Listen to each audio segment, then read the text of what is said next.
I'm forgiving myself to say to my daughter, can you just go in the other room and watch TV for like 30 minutes? Because, she's very active and physical, and she bounces all over me, and she's always in my face. And, I love it most of the time, but when it's 24/7, it's definitely tough. And just to forgive ourselves and say, all right, yes, it's okay to take that moment of alone time. And if you need a screen to put in front of your kids, then do it. Do whatever you need to do right now to survive. Welcome to The Defense Never Rests with Morgan and Akins, your monthly dose of uncommon sense about all things legal and some that are not.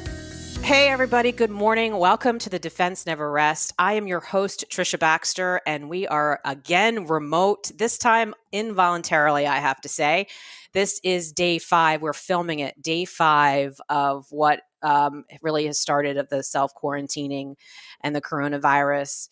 And today's episode is kind of just about that, the challenges that we are facing with everyone being under one roof, husbands, wives, kids, us, work, bosses, and managing those conference calls, the emails, the court appearances, whatever it may be. And joining me today are first Meghan and Tyler, who's been on the podcast before. They are both attorneys in my firm with young kids. Say hi, guys. Hi. Good morning, everyone.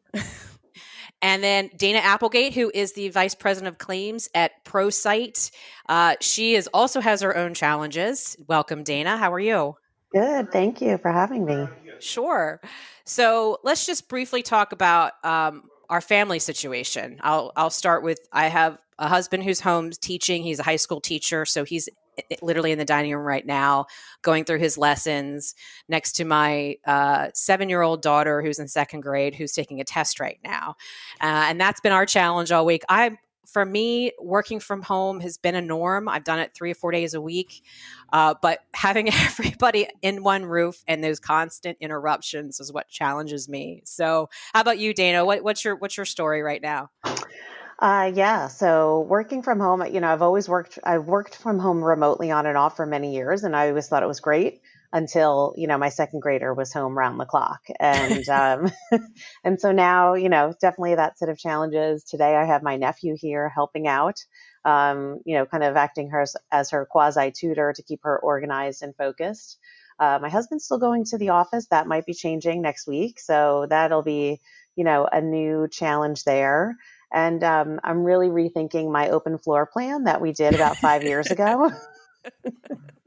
You're going to put up some walls. Fine. Yeah, I need some more walls and doors, that's for sure. So, it has its own set of challenges, but, we're managing. She's about to do an online spelling test in, about 5 minutes or so. So sorry if there's any background noise. This open floor plan thing. Really giving it a test for its money, that's for sure. Well, I think we may get some photo bombs today. If there's a podcast that is open to photo bombs or dogs barking or whatever it may be, this is it. How about you, Tyler? What's your situation? So I'm home with my wife. She's also an attorney, and my 2 daughters, the oldest of which just turned 2. And the youngest of which just turned 1. So it's been fairly chaotic around here, but we're doing our best. Did you work from home prior to the pandemic? I don't know how to say it. The pandemic, before the situation. Yeah, so I work from home at least 1 day a week, sometimes 2 days a week, but obviously with no kids there and my wife not there either. So it's a totally different situation. How about you, Meghan? Well, you can't see it right now, but my 5-year-old is on the floor below my feet and tickling my back. So I work from home usually 4 days a week, sometimes more, but again, no kids. Right now, my 5-year-old is moving my chair, and I have my 7-year-old, I think, is probably watching TV in the other room. She should be doing schoolwork, but she's not. And my husband usually is not working from home. He's been home off and on this week. He's home today, but he's upstairs in his office working. So it's been a challenge trying to juggle as work and like the homeschooling too, because my 7-year-old is in 1st grade. So she has full day work going on, but I have to kind of work along with her to make sure, she does it. The 5-year-old's, I'm just trying to keep her not on a screen the entire day. And that's the hard part, right? I mean, because Yes. I mean, we could be in this situation for a lot longer than 2 weeks, and you don't want your kids to be in front of a screen, but there's some necessity to it when you're a working parent. Dana, what does your husband do? My husband is a financial advisor for Bank of America. And interestingly, he's on their Pennington, New Jersey campus, which has about like 5,000 people.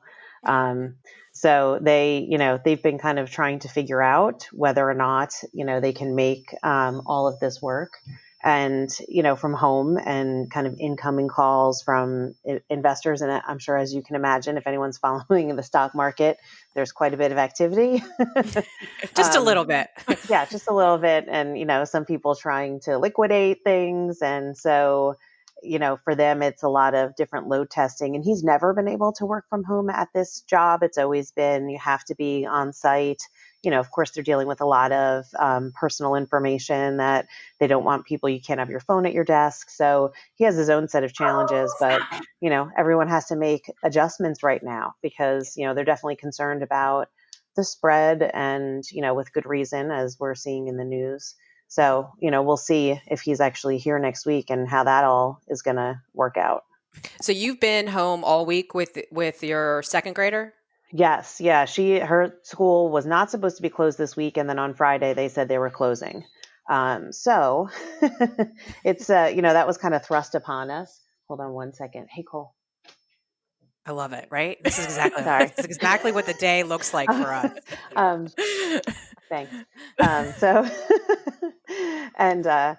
and so yeah, so I forgot what I'm saying. I'm sorry. That's the reality of. Yeah, her school shut down. So this is day 5 for you when we're filming this. This is day 5 for you being alone at home with your daughter, right? Yes. And, full disclosure, we have not left the house. I mean, literally the two of us have not left this house. So I think we're both about to lose our minds. But it's really just been, trying to manage. And, my mantra has always been preparation. Preparation is key with everything in life. Whether you're going to paint a room, you got to prep with tape. Whether you're going to, put a meeting together, you have to have your agenda. You got to prepare for things. And this was something that, you really couldn't prepare for. Because again, on Friday, being told Friday afternoon that the school is closing as of Monday, we were like, what? How are we going to make that work? So, luckily my company, really supplies everyone with the equipment that they need. Everyone, when you start, has a laptop. We all have video cams. So it's very, told everyone you can take home all your monitors. You can take home any equipment you want. And so, it's been manageable, but just barely. I'm probably about this far from breaking. I'm going to be real candid about this. Well, what have been your specific challenges this week? The things that have been the most problematic for you? It's really been focus. So kind of keeping me focused as well as my daughter focused. I mean, as Meghan said, it's side by side work at this level. And, I reached out to the teachers and they said, well, second grade should be, mostly independent work. And I said, yes, except the fact that I'm not going to have my child surf the internet to find out what her assignments are or check the emails because we're getting, multiple emails a day from different teachers and organize her schedule.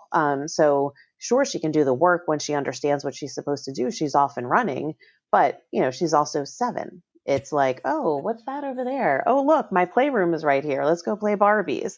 Oh, can I watch a movie? Can I have a snack? Can I do this? Can I do that? So this is not a classroom environment with that type of structure. So I think that's been, the lack of structure, the lack of focus. And for me, kind of feeling very unprepared to work from home with somebody else here. I've worked from home plenty, but I'm all by myself. And we don't have pets, so I don't have any distractions really. And then it's really making that adjustment that you forget, how nice it is when you're working from home with nobody else around, how much you can actually get done. And then when, that kind of curveball gets thrown in, it's really just that. It's the focus and trying to figure out what a new routine looks like. And I will say every day has been a new routine. We're trying to figure out something, change something that we did the day before, make it different, make it better. And that's really kind of how we're functioning right now. I don't have any solid plan yet. What about work? Have you felt that you're able to get in and focus, or do you think that has taken a back seat? What's your thoughts on that? This week, it's definitely taken a pretty big backseat. Yesterday was good because my nephew was here for about 5 hours. So he was kind of side by side with my daughter. And that allowed me to really focus and just really get my work done. And it's been hard though. Luckily we do all video calls. So my company, every call we do, whether it's, 20 people or 2 people, we're pretty much doing video calls all the time. So that keeps that connectivity and maybe, that because the only social aspect we're getting right now. So that's good because it's good when you're looking at faces like we are now to feel a little bit more connected and less distracted by something. But yeah, I have to figure out a new routine. I mean, I've tried the early in the morning before everyone gets up, but then I'm also, trying to set up everything so that when, my daughter wakes up, she's all set up and ready to go. And then it's, trying to do it late at night, but then I'm absolutely exhausted and trying to, not fall asleep on the couch. So yeah, it's, work has been tough, but I'm hoping next week will be better. That's my goal. And you and I have the similar experiences. We both have daughters in second grade, and it's the same thing. Yes, they are independent, but and my husband's in the other room, but my daughter will get up, walk right by my husband, come in this door behind me, and be like, "Mom, I don't understand this math question." I'm like, your daddy's a math teacher. He's right there. Like, I don't get it. And it's like every 30 minutes or so where it's a question, right? So she's actually pretty focused, but she has questions, and I think that would be the case in her classroom. So, and I know, Meghan, you have a similar setup. You have a 7 and a 5-year-old. What are your challenges? What has been your challenges this week? I mean, for most of the week, it's been just me home. So, and honestly, even if my husband were home, they're still going to go to me anyway. They told him already that mommy's teacher, not daddy. I'm like, well, can daddy really kind of teach a little bit? Because this is killing me. But it's like, while I'm used to focusing for short amount, my day is 6-minute increments. I really only get like 12-minute increments to work because that's like, my older one will do something and be done in like 4 minutes. And she's like, okay, what's next? Like, find a next thing. And then I think the other challenge is, and it's kind of unrelated to like the focus of work, but like it's like a constant request for food and snacks and TV time during the day. And I'm really trying not to have the TV be the babysitter during the day, because I'm like, you do need to like stay on task. And I don't want this period for how long it be a reason that you're going to actually kind of fall behind. And that's like a concern I'm having. And I think everyone might be having this concern because, we put so much emphasis on education and focusing them in school. And now suddenly they have this long period that now we're the teachers, we're splitting our time between our own careers and teaching them. And then they might actually like fall behind in like their benchmarks. And, that while I think everything will be fine, you just don't know. What about you, Tyler? I mean, you're a little bit different than us. Your kids are so young. You don't have the school to keep them busy. How are you holding up? What are your challenges? I think like Dana said, every day is different. I think my wife and I have been doing a pretty good job of splitting up, who's on duty for that particular time. And depending on the day, if someone has a conference call or, a task that absolutely needs to get done in a timely manner, we've been doing a pretty good job of allowing that person to get the work done, and then, getting 2 hours for yourself on the back end. But it's definitely been difficult. I think as children, like obviously my children don't know what's going on, so they don't have that added stress. And, I'm not required to be like teaching them much, we're trying to read with them as much as we can. But but I think it's like when you have your kids like on vacation, they sense that things are different and that, they almost sense a weakness. So they kind of can take advantage of the situation. So I think they know, like, mom and dad are stressed. Something's not right here. We can get away with a lot more than we normally can get away with. So there's been a lot of tantrums, but one day at a time. It's just, I think, finding the your hours. Your tantrums or your child's tantrums? I think both. I would love to see Tyler have a tantrum. I think I've had a few this week. I had many. Even last night, I was like, guys, I'm sorry, but mommy's just really stressed out. Can you just go to sleep so I can turn things off for a minute? Well, and Tyler, you bring up such an interesting point too, because this is affecting kids, and maybe not your kids don't realize it, but I've definitely had the questions. I'm careful not to turn the news on as much because my daughter hears it, and then it's just everything's doomsday, and she gets a little bit stressed. And I've had those questions like, why can't we go to grandmom's and have those conversations? How about you, Dana? Are you having those conversations with your daughter? Yeah, and we were supposed to have kind of a big St. Patty's Day celebration this weekend at my mother's house, and now we're not. And it was, everyone, so there was going to be like 25 people there. And so we're not obviously doing it now. My mother and her husband, are elderly. But so now my mom, of course, all the kids, all the cousins are sad and upset that they're not going to see each other. And, FaceTime is just not for them. It's not social enough for them at the young age. They want to be playing and, hanging out. And so it's trying to figure out like, hey, should we still do that? Can we still do that? I think everyone's still in a very paralyzed state of fear right now on, what we should be doing. I think on the other hand, I've talked to people that are like, oh, I'm still doing everything. We're having play dates and we're doing that. And I'm like, yeah, but like I watch the news and I'm reading things and, they're really saying you shouldn't be doing that. We should really try to, except going out for essential things, try to stay. But, my mom is, I'll give her and her husband credit. So my mom is 78, her husband is 84, and they're doing curbside pickup for the corned beef and cabbage dinner this Saturday. Wow, so she's good for them. assigned us times to come pick up the food at her house.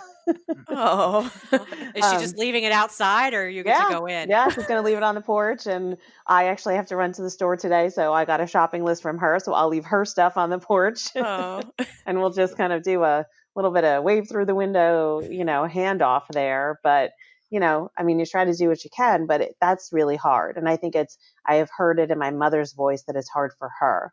She loves the opportunities to get together and to see the kids. And, she's a former teacher. She's a retired teacher. So she loves, doing fun things. She still decorates, her house. So yeah, it's definitely taking a toll from that side. And then Mackenzie, my daughter, she's pretty flexible, but she hasn't really asked about like, well, why aren't we going anywhere? She kind of knows, I think she's a very old soul. But it's definitely, again, it's, this is day 5, and I think it's going to get old really quickly. And that's where, the weakness is going to come out. And, to Megan's point of staying on, structure and focus, I read an article yesterday that a friend forwarded to me that was in the New York Times about somebody not subscribing to this, right? Not subscribing to the school schedule, the homeschooling, and saying, you know what, my kids are going to play video games and they're going to watch TV. And you know what, I'm okay with that because this is ridiculous. And this is a time that we should take more family time. And, maybe we should dial back from work a little bit to the extent that we can and really just, take a pause. And yes, if this is going to be for weeks or months at a time, then I guess we're going to have to make a new adjustment. But for the most part, just let them have fun because this is kind of crazy. And, and I admire, the person that wrote the article because I would love to be that way. I think, if I'm going to speak for the 4 of us in this, it's tough for overachievers to be kind to yourself and to give yourself a break. And, it's like we get the list from school that this has to be done. We're like, okay, let's get it done. We have to get this done. We have to feel successful. So, it's trying to balance that. I'm going to do a little bit of soul searching this weekend to figure out, how to best balance those things. Yeah, I think that's I have the same challenge because when I see the assignment list from the teacher, I'm like, well, we need to do all these things. These are the things that are signed. We need to do all of them. And I think I saw that article. I read it as well yesterday. And I think I need to do the same thing and be like, no, we don't actually need to do all of these things, but I have a real hard time not doing that. It's difficult. And I think I maybe have to do the same soul searching you're going to do this weekend. Well, and that was kind of one thing I did want to talk about. And that kind of tails on from that point, Dana, is are you on day 5, are you concerned with the trajectory of your child's education, or is it just still survival mode and you're working it out? Like, where are you in that process? How about Meghan? I'll throw this one to you first. I mean, I don't think I'm concerned right now. And also because I'm so type A and I'm pushing this pushing this schedule. Yeah, we got our first photo bomb. Hi, Blair. But I do have a concern, like, going forward. Like, if this were to go on for 6-8 months, like if this is leading into second grade, I I don't I don't know. I do have a concern about that, but I also have a concern, maybe less for my kids, but some of the kids who may not like the parents may not be doing this, or they're inner city kids, or they might not have the tools in place, that they might really get left behind. And that, it is a concern, I think, overall for, lots of kids, all the kids, What about you, Dana? Where are you in this timeline of education versus survival mode? Yeah, I mean, right now, I'm trying to balance both. I don't really feel I'm being very successful with that. It's really more survival mode. And I think my method to survival mode this week was really just kind of, sticking to the assignment plans and the work that was done, because maybe that keeps my daughter busy for a period of time so I could get some work done. And again, I think I tested that theory this week and that does not work. So I'm going to really try to look at some alternative scheduling. And I have, already reached out and, sharing with my department and my team members and people that I, interact with frequently, that listen, from 6:30 to 8:30 is a great time for me in the morning. So, maybe we can, do some meetings then, or do some calls then for any early risers or people that obviously are not commuting anymore. And so really trying to find those pockets of time that I know it's still in quiet. And then really then carving out a set period of time, whether it's 2 or 3 hours with my daughter, just to work on some things. And then reorganize the works to say, okay, I know these you're going to need help with. You're going to have those questions, right, Meghan, every 2 minutes, because you're going to, did not understand the instructions. And listen, I don't understand these instructions sometimes. I'm reading them 5 and 6 times. I'm not a Common Core person. I was born in the early 70s. I am a carry the one kind of math person. So this grouping stuff is a foreign language to me. And, I'm trying to adjust to it as well. But I think it's that dedicated time. And I didn't do that this week. And I saw, I think, through having my nephew here, who's a college student who didn't have classes at all this week, and he's going to start online classes next week. So I don't know that I'm going to get him. But when he was dedicated with her, she was on point and really enjoying herself, and there wasn't yelling and there wasn't, be quiet moments. So it's really just trying to figure that out for next week and say, okay, let's put a schedule in place, a tighter schedule, block off my work schedule for set hours that I can just spend with her. And then, and if that's 2 hours or 2.5 hours, and then whatever she doesn't get done, okay. And, go off and play or read a book or play a game or do something, and just be okay with that. I think that there are a lot of things that we could have our kids do that they would enjoy, whether that's reading a book or, playing games on abcmouse.com or ABCYA or all these different sites that they think is entertainment, but they could actually still learn, even if that's not assigned from their teachers. So I think that's, for me, how I want to move forward with that balancing piece, is really, trying to just stay focused for a couple hours on real core work. And then the rest of the time is, you do your thing, but try to make it educational. And then, hope for the best. Lots of hoping going on these days. And I always, it's like I always tell people, hope is not a strategy. That's definitely something, a former colleague of mine used to say that all the time. And I sort of adopted that every time somebody would say, well, I hope that we'll be able to achieve this. I'm like, hope is not a strategy. Come up with something else. So, but, right now, hope is pretty much the best strategy I can come up with. Yeah, I did the same thing with judges. When people say, "Oh, I hope the judge rules this way," I'm like, "Well, it's not going to work. We don't hope judges do. We tell them what we think judges are going to do, but there's no hoping. But this week, hope is definitely a strategy." Yes. Yeah, I'm totally with you on that. Like, so for me this week, I actually wrote down on Wednesday a schedule for my daughter Kaylee, and it just written out real bare bones, but like 8:45 to 9, you brush your teeth, you make your bed, and then like 9 to noon is schoolwork with lots of interruptions, and then at a lunch break, and then the next hour I had a plan like FaceTime play dates, and then the next hour I'm like, you can play on the iPad, but only game related. She loves wordscapes. I don't know if you guys ever do that, but Yeah. she loves wordscapes. So I'm like, you can do wordscapes, you can do your coding, you can do anything like that. And then there's an hour of just free play. I'm a big proponent of they have to play by themselves. And what a great time for that to be challenged right now. But yeah, I mean, how about you, Tyler? Where are you on this? Were your kids aren't in school, but were they in pre-K or what? No, they're in daycare. My daughters go to the same same daycare that Megan's youngest daughter goes to. But they weren't.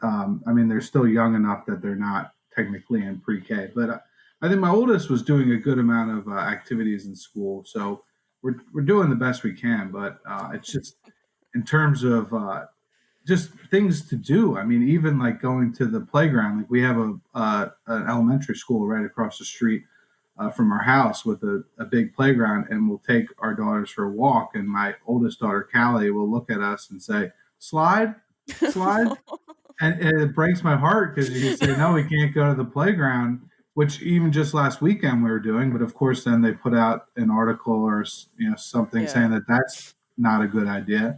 So it's just finding activities to do. It's tough, but one day at a time. So what are you guys doing to stay personally sane? Is there any devoted daily time to your personal sanity? Yes, as Dana lifts up a glass of wine. Yeah, I think my wine consumption has like exponentially increased. How about you, Dana? What are you doing? What's your daily? Depending on the day, it's wine or tequila. That'll tell you kind of what kind of day it was. Yeah, and I will say that has been. I did realize that yesterday there's been no alone time. So before, I started a new job, in February, and so that changed my commute dramatically. It's 60 miles, so I'm in the car for about 75 minutes one way. So I kind of had my 75 minutes in the morning. Plus, I was getting up really early, so I was up at 5, out by 6, and then in the evening, same thing. My 75-minute drive home. So that really provides a lot of sanity for me. And before it was only 30 minutes my commute, even 30 minutes, alone, just decompressing, allowing to be with your own thoughts.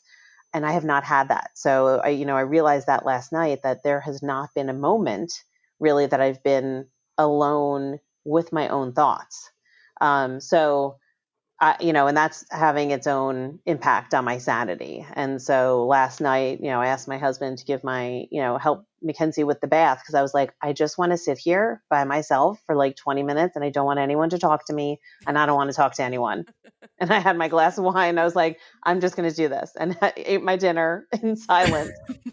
Nothing was on, wasn't looking at my phone, just pure silence. And so I think I need to incorporate more of that in, whether that's, going outside for a walk. Of course, I can't do that if I'm one-on-one with my daughter. I can't really go outside by myself and leave her home.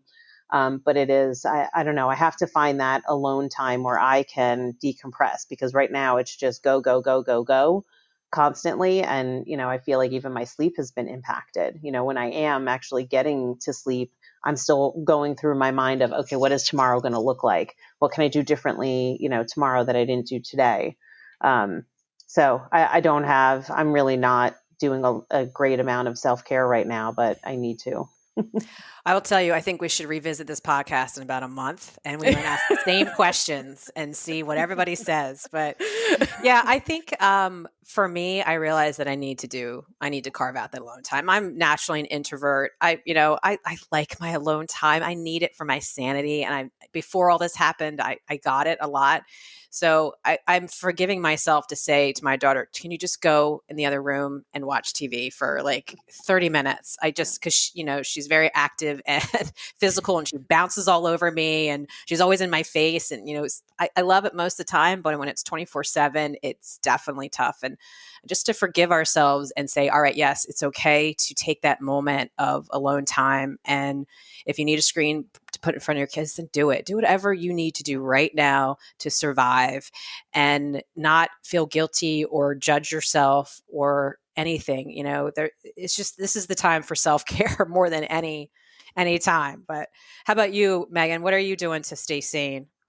Well, I'm trying to carve out that time that I just fit in my 30 to an hour minutes of exercise. Cause honestly, that's usually the best time I have to be alone. And usually no one bothers me. Sometimes they do, but like I feel better. And I actually, I've always made exercise a priority, but just the other day when I was doing it, I actually felt like that a little bit, that sense of relief, other than like that weight I've been feeling on my shoulders every day lately. I was like, oh, I feel okay now. Like I felt like the endorphins were working. And the last 2 days I haven't had time to do that. And I could feel the difference. So I need to really do a better job making sure I keep carving out that time and making that my me time I feel better when I do. So I have to make it more of a priority, I think. And not feel guilty about it. Because again, like I'm used to being alone, in my house doing work 4 days a week with no one bothering me. And now I'm always there's a lot of togetherness. And while I want to find joy in all that togetherness, I really miss having my house to myself. Yes. You're in my space. I was talking to a friend of mine yesterday who yesterday started a kitchen remodel, and he had started it, planned for it 2 months ago, but the contractor showed up yesterday to demo his entire kitchen, and I was like, "You've got to be kidding me! How are you going to survive with a makeshift kitchen through all this?" But it made me think of Dana when you were commenting about not having this open floor plan, not having walls, because right now walls don't even seem to make a difference. Like they just Right. come in through those doors. And but what about you, Tyler? Are you trying to make an effort? Are you making an effort to stay sane? Yeah, I think from about 10:30 p.m. to 11 p.m. That's my time. Yeah, because it's just not enough time during the day. So it's like once the kids go to bed, like 6:37, it's get back to work, till about 10:30, so you don't get too far behind, and then give yourself a little bit of time to unwind before you got to go to sleep and do it all again. But you got to take what you can get, Yeah. Well, what about, have you guys started to see that you are working out the kinks? Are there any actionable tips that you could talk about that you say, all right, this is working for me today, or this is what I've done differently from yesterday? How about you, Dana? Any tips for people? Yeah. So one thing that I did was, and it worked out well, so I'm going to repeat this again, is, I did the other night kind of bring out a big piece of paper, put it on a board, and had my daughter write out what schedule she wanted to follow the next day in her work. And then, she had made boxes next to it so she could check the box when she completed it. And I said, do it in the order that makes sense for you, that, do your fun things, weave them in between things that you don't really like to do as much. And, and interestingly, she's a great writer, but she said she doesn't really like writing. And I'm like, well, that's crazy because you're a very good writer. So it's just, it's interesting. She's very creative. But I said, all right, well, then work that in between two things that you really enjoy. And so, as she created her schedule, I will say then the next day she stuck to it and she really was very much focused in checking off her boxes. And so, whereas before we were just working on what I printed off of the teacher's page of what was supposed to get done in a day. And then I felt like this way was much better. And then the other carrot that I gave her was if she worked in all of the things that are listed for Friday into, Wednesday and Thursday, then she can take Friday off. And then, and then that turned into now Friday half day because she had to do a spelling test with her class this morning and she didn't get 2 things done. So, and again, I really don't, the 2 things that she didn't get done personally, I don't want to say this too loudly, I don't really care that she didn't get them done. But, I knew that I needed to still get in a few hours today for meetings. So, balancing, the childcare piece with, okay, get a couple of things done, watch this video you're supposed to watch and take a quiz on it. And but I think, her actually owning her schedule seemed to help a little because she felt like she designed her day and now she's responsible for, taking care of her day. So I felt a little bit of success in that. So I'm going to keep carrying that one forward. I love that. Did you wrote it down though on a piece of paper? Like a giant piece of paper. Yeah. Like I took, like she has a big, blackboard and we were using that, but then it has like a big roll of paper. So we just ripped off a giant roll of paper. She wrote everything out on it and then, taped it up so that she could follow along the schedule, and a marker, let her kind of design it any way she wanted to. And yeah, so it really, I'm definitely going to keep with that one for sure. That's a great tip. I love that, especially the owning. I mean, there's lots of good things that are coming out of this. And that could be one, kids taking responsibility and not having somebody structure their day for them. I think that's a great tip. How about you, Meghan? What are you finding that's working for you? Well, I did do this. We did the schedule thing just like you, Dana. My daughter made up her own schedule, which I think is a little aggressive. Like her schedule is really aggressive. And I asked her, I was like, do you really want to keep the schedule? And she wants to. So I'm like, okay, we'll just keep that schedule. But it's insane. But I think what I'm going to try harder at doing, and it worked yesterday, is like she had to do this is my 7-year-old, that she had to do some writing assignment she just didn't want to do it. And she started crying. I'm like, you know what? Forget it. We're just going to skip it because it's not worth crying over writing 3 sentences about, whatever it was. I don't even remember at this point. So I'm like, just let's move on to something else that you want to do that'll make you happy as long as it's educational. So I think I'm just letting go of some of the things that are on the schedule and not pushing them if they're causing havoc in our house. It's just not worth it to me. Whether if it's a test, that's a different story, or something that she actually has to hand into her teacher. Sure, I'm going to have to push it. But if it's just an exercise, then I'm letting it go because it's not worth tears. And I don't want her to look back at this and remember, being homeschooled with mom and mom made me cry doing my journal entries or whatever it was. So I just have to be a little bit more relaxed, I think. But on the flip side of that, what I found that works too is I set a timer for everything. I set like a 12 or 15 minute timer for each little thing she has. And both of them, although my 5-year-old, she's a little more loose.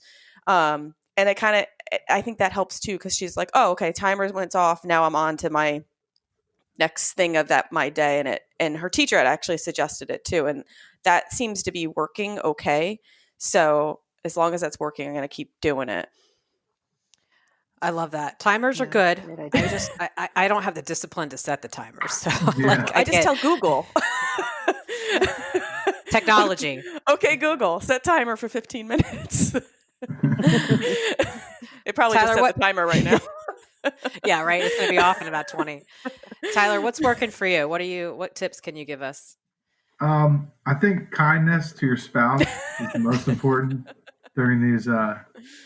My wife's giving me a dirty look, but I think just being flexible and understanding, that everyone's stressed, everyone's a little on edge, and just know things aren't going to work exactly as you thought they were at the start of that day, and just being able to roll with it.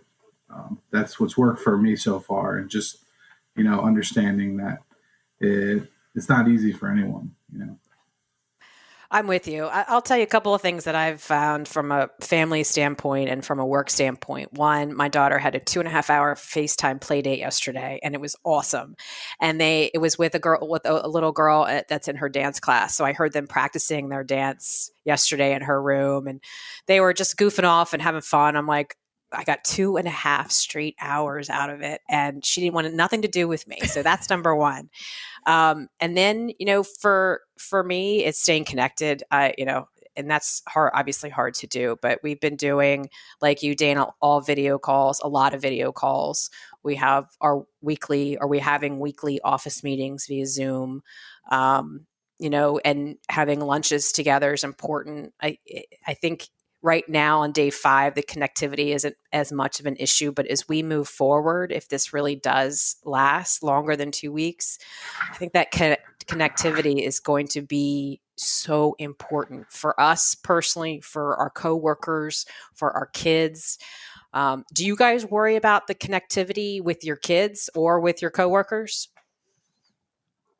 How about you, Dana? Okay, go ahead, Meghan. No, go ahead, Meghan. Yeah. Oh, no, I worry about it from like the social standpoint with the kids, and doing that online play date is a great idea. Like we have one this afternoon with a lot of the girls who are really good friends, but I do worry about that for them more so than myself, because they really thrive on playing together and connecting with their friends, and it's really good for their social development too, to be together. And it's I think it's just difficult for them, and they're used to going to school and socializing and having play dates, and this is it's really hard, I think, for them to process. So I think doing things like you did yesterday with Kaylee, having the online play dates, like we're going to have to start doing more of that, even that's kind of weird for them, that they are not in the same physical room. At least it's still fostering that socialization that they continually need to develop as they get, as they grow older.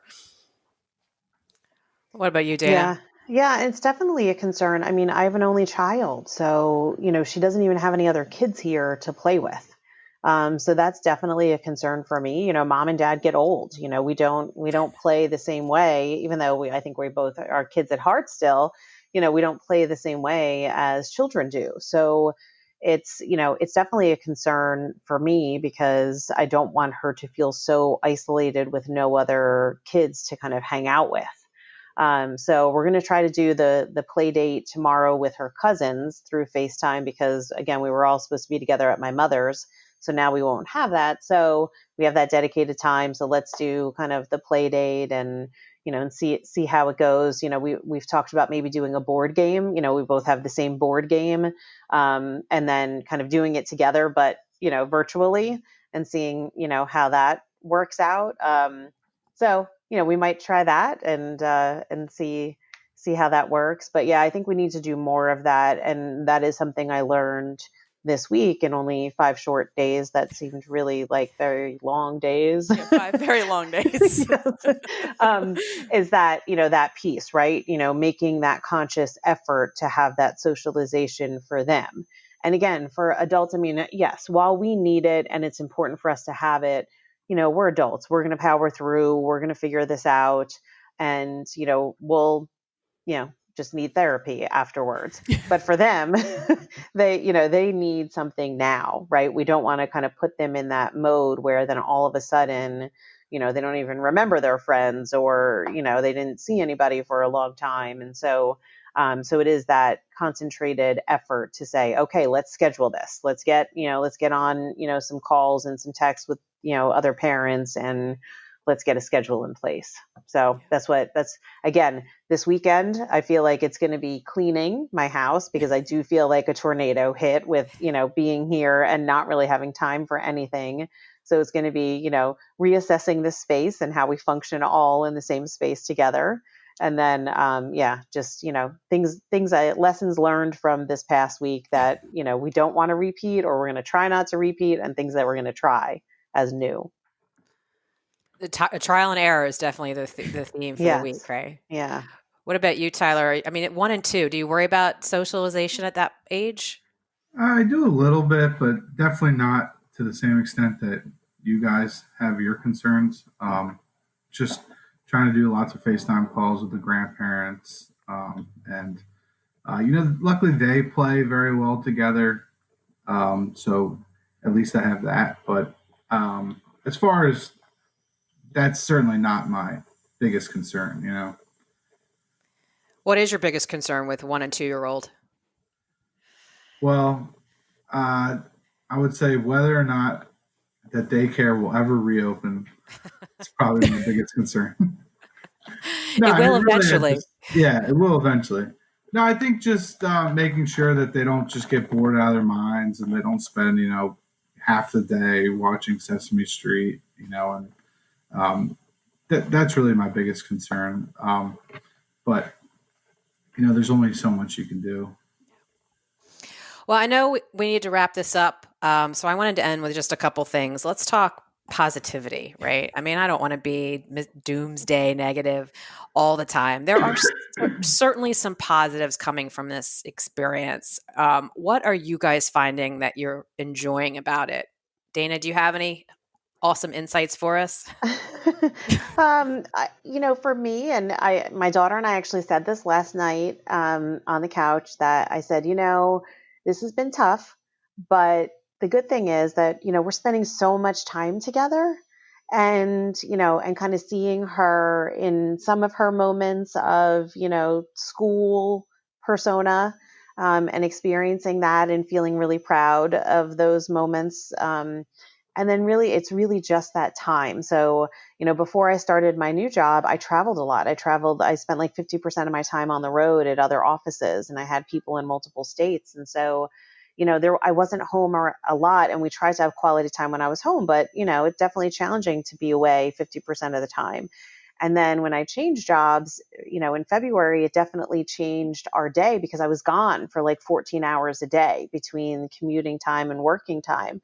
So then I was seeing her 15 minutes in the morning, and I was seeing her maybe a half hour at night. And so, that was an adjustment. We had a few meltdowns over that, crying fits of "you're never home. I don't understand why you have to work so much." And I kept explaining, well, look, the commute is tough. I'm going in early to avoid traffic. I'm staying late to avoid traffic, so I'm sorry, but until we move, which, what we plan to do in the summertime, we just have to deal with this for a few months. And, that's not okay with a 7-year-old. Parents can deal. Again, the 7-year-old is like, is it over now? Are the few months over now? I'm like, it's only been 6 weeks. So I think for me, it's really been that time. So really, that reconnecting time. And even though some of it is stressful during the day, and maybe there's a tad more yelling, I think overall it's that really immersive time with each other. And, I really have appreciated that a lot. Yeah, I definitely second that. We've gotten, I always focused on quality time before, because with being, we're all professionals that you kind of have to focus on quality. Now it's quantity and making sure that you get both quality and quantity. But yeah, I think that's, for me, has been the biggest thing. We've spent some really, those moments that you have with your children that you're like, you're in that moment and you're like, this is really fantastic. I've had a lot more of those these past 5 days. In between them, a little more yellings and the stress, but I've definitely noticed an uptick on that. How about you, Meghan? I mean, I pretty much agree with everyone's sentiments there. Like, I'm trying to keep the positivity that I'm okay. Like, you know what? Like, while this is really difficult and it's really try to juggle and wear these hats at the same time, I'm like, it's kind of like not taking back to maternity leave, but like, I'm never like, this is very unique and we're getting a lot of time together. So I should appreciate this time, even though there's a lot of stress involved. It's, I'm trying to take a little bit of a step back and be like, this is a lot of quality time that we can have. And they can, they don't get this much time with us and all of us together. And they have never had that before. So I think that's good. And I think, so far, so good. I don't know if you have this conversation in a month, whether I'm going to be saying the same thing. But I'm trying, I think, to try to put some fun in it and make some, enjoyable memories for them. So they look back on this when they're older and have a very positive thought, not like a very doomsday recollection of this, really what I hope to be is a very small part of their life and all of our lives. So that's what I'm trying my best to do that. How about you, Tyler? What are you finding good these days? I think just the fact that like things have slowed down. You don't find yourself scrambling to get out the door and get the kids dressed for school and get them to daycare and then make it to court on time or deposition. And, in the evening, it's, the getting dinners ready and getting them bathed and ready for bed. I feel like you just have more time to do all that stuff. So that is one thing that I found is nice, because you feel like that you actually do get some quality time without it just being, a blink of the eye and, the day's over. Yeah, I definitely second that. And that also happens on a professional sense too. At least, a lot of our court appearances and deps and mediations have been canceled or postponed. That, we try to do this normally, but let's be honest, sometimes we get wrapped up with busy work, and now is the time that you can really think through your cases or your claims or whatever it may be. But I think that's a great point. Everyone's slowing down a little bit.